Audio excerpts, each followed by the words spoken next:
أعوذ بالله من الشيطان الرجيم. بسم الله الرحمن الرحيم.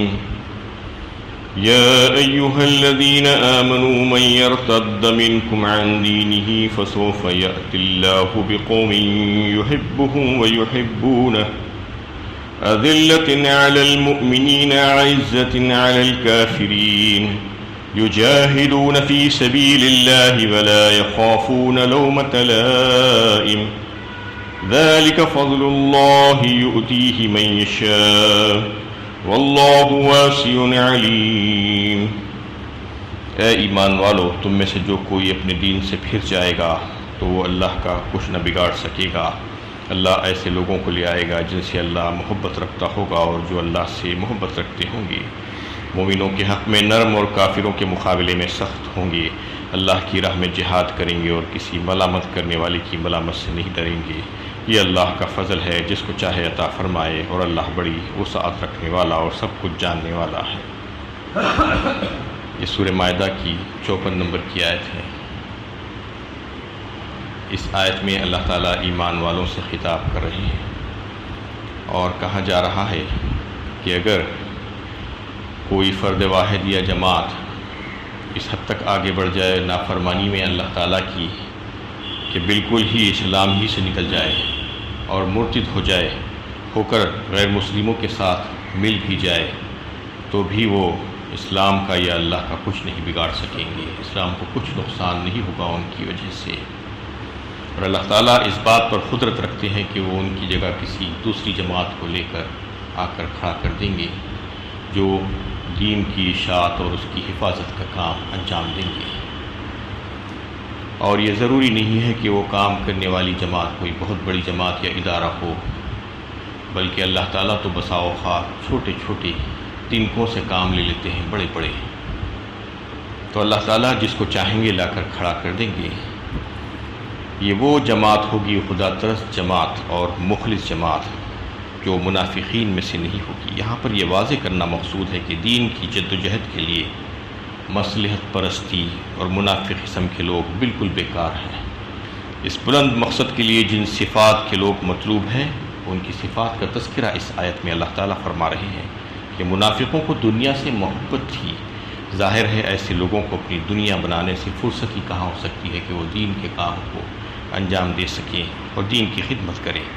دشمنان دین کے لیے وہ اپنے دل میں نرم گوشہ رکھتے تھے، پھر ان میں یہ حوصلہ کہاں ہو سکتا ہے کہ میدان جنگ میں ان کے خلاف صف آرا ہو. تو اس طریقے سے اللہ تعالیٰ نے کچھ اوصاف ان حضرات کے بتائے ہیں جو اللہ تعالیٰ لا کر وہ جماعت کو کھڑا کر دیں گے. تو وہ جماعت کی سب سے پہلی صفت اللہ تعالیٰ یہاں پر یہ فرما رہے ہیں کہ یحبوہم ویحبونہ، یعنی وہ اللہ تعالیٰ سے محبت رکھیں گے اور اللہ تعالیٰ ان سے محبت کریں گے.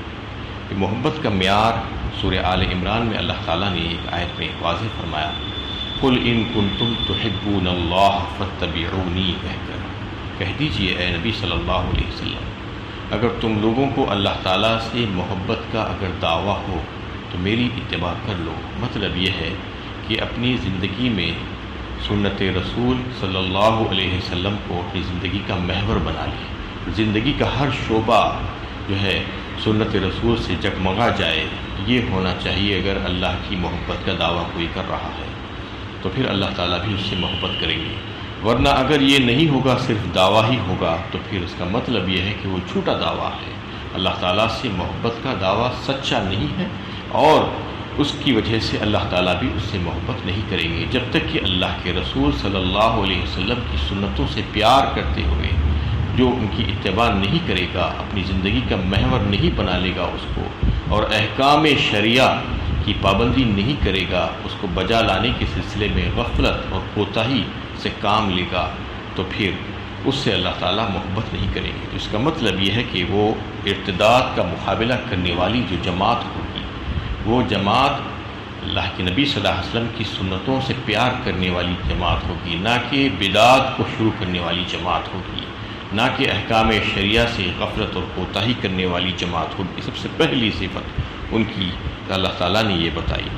اذلۃ علی المؤمنین اعزۃ علی الکافرین. اور دوسری صفت یہ ہے کہ وہ مومنوں پر بڑے نرم، شفیق اور مہربان ہوں گے، رحم دل ہوں گے، یعنی اپنوں کے ساتھ بڑا نرم رویہ اختیار کریں گے، اور کبھی کچھ جھگڑا بھی ہو جائے تو معاملہ جو ہے وہیں پر سلجھا دیں گے، جھگڑے کو طوالت نہیں دیں گے، اپنے لوگوں کے ساتھ حق بجانب ہونے کے باوجود بھی اپنا حق چھوڑ کر جھگڑے کو ختم کر دیں گے۔ اللہ کے نبی صلی اللہ علیہ وسلم نے ایک حدیث میں اس بات کو جو ہے واضح فرمایا کہ جو کوئی حق پر ہونے کے باوجود بھی جھگڑا ختم کر دے تو پھر میں یہ ذمہ داری لیتا ہوں کہ اس کے لیے جنت کے بیچوں بیچ ایک گھر اس کو دلانے کی۔ تو حق پر ہونے کے باوجود جھگڑا چھوڑ دینا یہ کوئی معمولی بات نہیں ہے، اس کے لیے اللہ کے نبی صلی اللہ علیہ وسلم نے ایک زبردست وعدہ کیا ہے کہ جنت کے بیچوں بیچ اس کو ایک گھر دلانے کا۔ اور پھر جو غیر دوسرے ہوں گے، جو کفار اور مشرکین، ان کے ساتھ اعزتاً علی الکافرین فرمایا، سخت ہوں گے، وہ ان کا مقابلہ نہیں کر پائیں گے مسلمانوں سے، تو ان کے ساتھ سخت معاملہ۔ اشداء علی الکفار رحماء بینہم فرمایا، سورہ فتح 26 پارے میں اللہ تعالیٰ نے وہاں پر بھی یہی صفت مومنین کی بتائی کہ کفار پر بڑے سخت ہوں گے، شدید ہوں گے، اور مومنین اور اپنوں پر بڑے رحم دل، نرم ہوں گے۔ لیکن بدقسمتی سے آج معاملہ اس کا الٹا ہو گیا ہے۔ آج ہم اپنے بھائیوں کے ساتھ سخت ہو گئے ہیں، ان کے ساتھ دستی گریباں ہیں، ان کے ساتھ لڑنے جھگڑ رہے ہیں، ان کو گالیاں دیتے ہیں، ان کو بھائی کہنے کے لیے تیار نہیں ہیں، اور جو غیر ہیں ان کو بھائی کہتے ہیں، ان سے ڈرتے ہیں، ان کے ساتھ نرم رویہ اختیار کر رہے ہیں۔ ہمیں سوچنا چاہیے کہ ہم آج کہاں پر کھڑے ہوئے ہیں، جبکہ مومنین کو جماعت جو ارتداد کا مقابلہ کرے گی، اللہ تعالیٰ ان کی صفات میں سے یہ صفت بھی بتا رہے ہیں کہ وہ اپنے بھائیوں پر نرم ہوں گے، شفیق اور مہربان ہوں گے، اور غیروں پر سخت ہوں گے۔ لیکن اس کا الٹا نہیں ہونا چاہیے۔ اگر ایسا ہو رہا ہے تو ہم اپنا محاسبہ کر کے اپنی اصلاح کرنے کی کوشش کریں۔ اور یہ کہ ان کی محبت اور دشمنی، عداوت اور دشمنی، محبت اور دوستی، سب کچھ اللہ کے لیے ہوگی،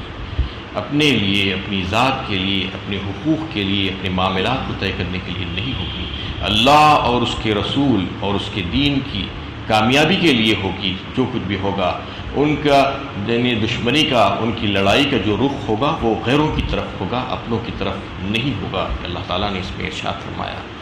یجاہدون فی سبیل اللہ، فرمایا اس کے بعد ان کی ایک اور صفت یہ ہوگی کہ وہ اپنوں سے محبت اور غیروں کے ساتھ سخت اور معروف قسم کی عبادت گزاری کر کے خاموش نہیں بیٹھیں گے، بلکہ اللہ کے دین کو سربلند کرنے کے لیے، اقامت دین ان کی جو ہے کہ جذبات ان کے اندر رہ رہے ہوں گے، اور دین کو قائم کرنے کے لیے وہ جو ہے جد و جہد کریں گے، کوششیں کریں گے، سرفروشی کی تمنا ان کے دل میں ہوگی۔ اس طریقے سے نہ صرف اپنے مالوں کو بلکہ اپنی جانوں کو بھی اللہ کی راہ میں قربان کرنے کے لیے تیار ہوں گے، اور اقامت دین کا فریضہ انجام دینے کی کوشش میں لگے رہیں گے۔ اس سلسلے میں یجاہدون فی سبیل اللہ، اللہ کی راہ میں جہاد کریں گے، ولا یخافون لومۃ لائم، اس کی تکمیل کے لیے جو ہے جو ملامت کرنے والے جو لوگ ہوں گے، لعنت و ملامت کریں گے، جو روک ٹوک کریں گے، اس کا مقابلہ کریں گے، اس کی ذرا بھی پرواہ نہیں کریں گے۔ کیونکہ کسی تحریک کو آگے بڑھانے کے سلسلے میں دو قسم کی مخالفتیں اور رکاوٹیں پیدا ہوتی ہیں۔ ایک تو مخالفت جو ہے باہر کی طرف سے ہوتی ہے، جو زور آتا ہے باہر کے لوگوں کا، اور ایک دوسری مخالفت جو ہوتی ہے جو اپنے خود کے لوگ لعنت ملامت کرتے ہیں، لوگوں کو لعن طعن کرتے ہیں۔ تو باہر کے لوگوں سے مقابلہ، باہر کی طاقت اور قوت سے مقابلہ کرنا بنسبت انسان کے لیے آسان ہوتا ہے اپنوں سے مقابلہ کرنے اور اپنوں کی باتوں کو برداشت کرنے۔ تو اس میں اللہ تعالیٰ اس کی طرف متوجہ کر کے فرما رہے ہیں کہ چاہے کوئی لوگ تمہارے ساتھ آئیں یا نہ آئیں، چاہے تمہارے اوپر لعن طعن کریں اور ملامت کریں، لیکن تم دین حق کی سربلندی کے لیے اور اللہ کے کلمے کو بلند کرنے کے سلسلے میں جو کام بھی کرنا ہے کر گزرو، اور اپنے ان لوگوں کی جو ہے پرواہ مت کرو، ان لوگوں کی باتوں کی جو تمہارے اوپر لعن طعن کر رہے ہیں۔ لا یخافون لومۃ لائم، فرمایا ذلک فضل اللہ یؤتیہ من یشاء، یہ صرف اللہ کا فضل ہے، اللہ تعالیٰ جسے چاہتے ہیں عطا فرماتے ہیں۔ اس میں جو ہے مفسرین کی، زیادہ تر جمہور مفسرین کی رائے یہی ہے کہ در حقیقت یہ آیت نے پیشین گوئی تھی اس فتنے کی جو آگے آنے والا تھا،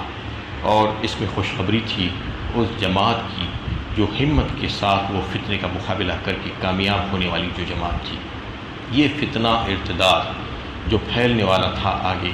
تو عہد نبوی ہی کے آخر میں اس کے جراثیم پھیلنے شروع ہو گئے تھے، اور آپ صلی اللہ علیہ وسلم کی وفات کے بعد تو ایک طوفان کھڑا ہو گیا سارے جزیرۃ العرب میں، چوطرف ایسا دکھ رہا تھا کہ ارتداد پھیل رہا ہے۔ تو اس وقت جو جماعت اس کا ہمت کے ساتھ جو مقابلہ کری تھی، وہ جماعت یہی حضرت ابو بکر صدیق رضی اللہ تعالیٰ عنہ خلیفۃ المسلمین کی سرکردگی میں جو ہے مسلمانوں کی صحابہ کرام کی جماعت تھی۔ تو اس میں ہوا یہ کہ آپ صلی اللہ علیہ وسلم کی حیات مبارکہ ہی میں جو ہے کچھ فتنے پیدا ہو گئے تھے، اور جو ہے جو کذاب قسم کے جو لوگ تھے، جو نبوت کے شریک نبوت کا دعویٰ کر چکے تھے، وہ 3 فتنے اس وقت پیدا ہو گئے تھے۔ ایک مسلمہ کذاب جو تھا یمامہ کا، اس کے پاس آپ صلی اللہ علیہ وسلم نے اپنے سفیر اور قاصدوں کو بھیجا، تو اس نے ان لوگوں کو یہ کہہ کر واپس کر دیا کہ اگر یہ طریقہ نہ ہوتا کہ سفیروں اور قاصدوں کو قتل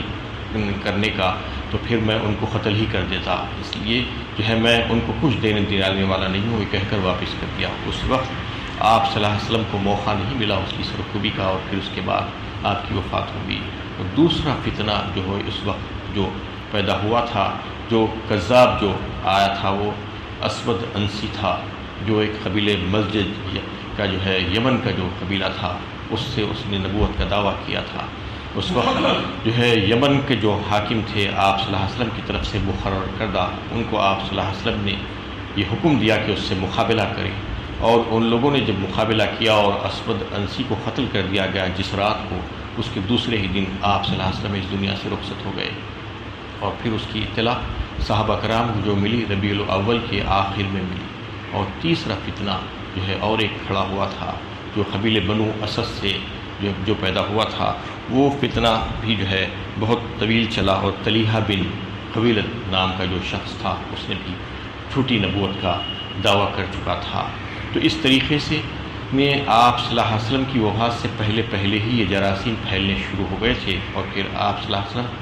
کی وفات کے بعد تو مزید اس میں اور تقویت مل گئی وہ لوگوں کو، اور عرب کے تقریباً 7 اور قبیلے مختلف مقامات سے جو ہے اسلام سے منحرف ہو گئے، بڑے بڑے قبیلے، اور انہوں نے انہیں حضرت ابو بکر صدیق خلیفۃ المسلمین کو زکوٰۃ وہ اسلامی قانون کے مطابق دینے سے انکار کر دیا، اور اسلام اور حکومت اسلام سے منحرف ہو کر آگے ہٹ گئے۔ اس وقت جو ہے حالات بڑے نازک تھے، آپ صلی اللہ علیہ وسلم کی وفات ہو چکی تھی، اور امت پر جو ہے مصیبتوں کے پہاڑ ٹوٹ رہے تھے۔ اس وقت جو ہے یہ فتنے ارتداد پھیلنے شروع ہو گئے اور طوفانی شکل اختیار کر چکے تھے، حالات بڑے نازک تھے، اور ان فتنوں اور بغاوتوں کا مقابلہ طاقت ہی سے کیا جا سکتا تھا۔ حضرت ابو بکر صدیق رضی اللہ تعالیٰ عنہ نے اپنے رفقائے کار سے مشورہ کیا، تو سارے صحابہ کرام کی رائے یہ تھی کہ اس وقت حالات ٹھیک نہیں ہیں،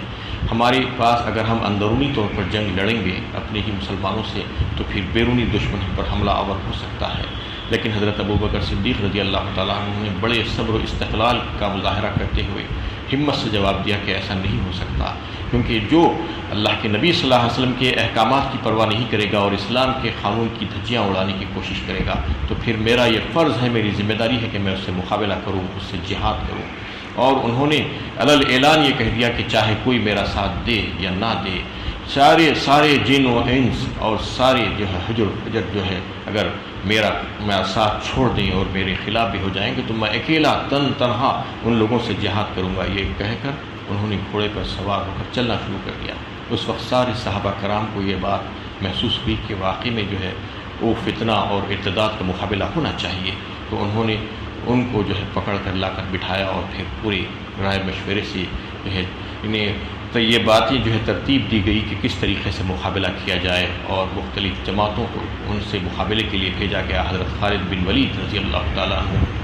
کی کمان میں جو ہے ایک بڑی جماعت جو ہے ایک لشکر کو بھیجا گیا مسلمہ کذاب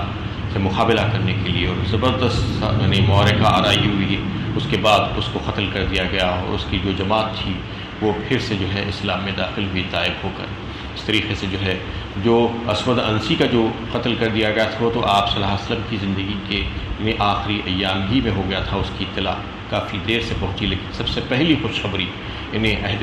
صدیقی میں جو ملی تھی صحابہ کرام کو، یہی تھی کہ اسود انسی کو قتل کر دیا گیا، وہ جھوٹا مدعی نبوت جو تھا اور اس کے ساتھ جو لوگ تھے وہ سب طائب ہو کر جو ہے اسلام میں پھر سے داخل ہو گئے ہیں۔ اور آخری جو معاملہ تھا اس سے مقابلہ کرنے کے لیے بھی یعنی قبیلت سے مقابلہ کرنے کے لیے بھی حضرت خالد بن ولید رضی اللہ تعالیٰ عنہ روانہ ہوئے اپنی جماعت اور لشکر کو لے کر، لیکن ان کے لشکر کے آنے کی خبر سن کر وہ وہاں سے فرار ہو گیا، اور بعد میں پھر اللہ تعالیٰ نے اس کو توفیق دی اور پھر وہ اسلام میں داخل ہو گئے اور ان کی ساری جماعت اسلام میں داخل ہو گئی۔ یہ ساری باتیں جو ہے یہاں پر اس آیت کے تعلق سے مفسرین کی رائے ہے کہ یہ اسی کے تعلق سے تھی کہ جو ارتداد کا جو فتنہ جو پھیلا تھا، اور اس سلسلے میں جو ہے اللہ تعالیٰ نے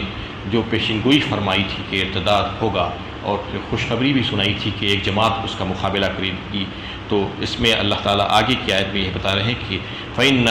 حِزْبَ اللَّهِ هُمُ الْغَالِبُونَ، اللہ تعالیٰ کی جو جماعت ہے وہی غالب آئے گی، وہی کامیاب ہوگی۔ تو یہ وہی جماعت تھی حضرت ابو بکر صدیق رضی اللہ تعالیٰ عنہ کی سرکردگی میں، ان کی قیادت میں لڑنے والی صحابہ کرام کی جماعت تھی، جنہوں نے لڑ کر فتنے کا جو ہے مقابلہ کیا اور اس کا سدبات کیا، اور اس میں آخر میں اللہ تعالیٰ یہ فرما رہے ہیں کہ ذَلِكَ فَضْلُ اللَّهِ يُؤْتِيهِ مَن يَشَاءُ، یہ اللہ کا فضل ہے، چاہے کوئی جماعت کتنا بڑا کام کر لے۔ یعنی انہوں نے بر وقت جو کام انجام دیا تھا وہ بہت بڑا کام تھا، لیکن یہ اللہ کے فضل سے ہوا تھا، کیونکہ لوگوں کا ایک ساتھ مل جانا، مدد و نصرت کرنا اور کامیابی حاصل ہو جانا کوئی انسان کا اپنا خود کا کارنامہ نہیں ہے۔ یہ بات سمجھانا یہاں پر مقصود ہے، یہ سبق ہے سارے مسلمانوں کے لیے کہ چاہے وہ کتنا بڑا کام کر لے، لیکن کبھی بھی اپنے کام پر غرہ یا ناز نہیں ہونا چاہیے، بلکہ بڑی انکساری کے ساتھ، فروتنی کے ساتھ اللہ تعالیٰ کی بارگاہ میں رجوع رہنا اور اللہ تعالیٰ سے قبولیت کی دعا کرتے رہنا، اور یہ کام کے سلسلے میں جو ہے اللہ تعالیٰ کا شکر ادا کرنا کہ اللہ تعالیٰ نے ہم کو یہ راستے دکھلا دیے